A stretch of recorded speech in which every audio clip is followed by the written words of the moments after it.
Higiene postural para evitar lesiones. La higiene postural es un conjunto de normas, consejos y actitudes posturales encaminadas a mantener una correcta alineación de todo el cuerpo, con la finalidad de evitar posibles lesiones. ¿Conoces los trastornos musculoesqueléticos? Los trastornos musculoesqueléticos son lesiones de músculos, tendones, nervios y articulaciones que se localizan normalmente en cuello, espalda, hombros, codos, muñecas y manos. El síntoma más común es el dolor: tendinitis, lumbalgia, síndrome del túnel carpiano, contracturas, varices. Factores de riesgo.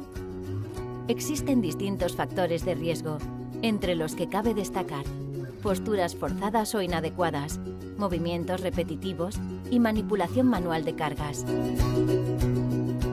Unipresalud dispone de completos programas formativos impartidos por especialistas en ergonomía y salud laboral. El objetivo de estos programas es el de proporcionar las herramientas necesarias para identificar los factores de riesgo de nuestro entorno laboral y actividad que puedan afectar a nuestra salud y bienestar. Los especialistas de Unipresalud detectan alteraciones y trastornos musculoesqueléticos y ofrecen recomendaciones médicas y consejos de higiene postural.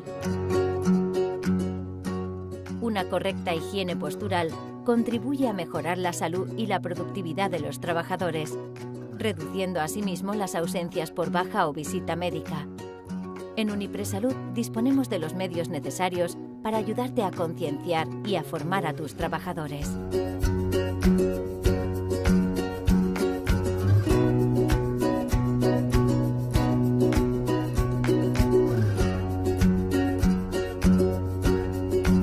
Solicita más información. Llámanos al 902 505 508 o entra en www.unipresalud.com.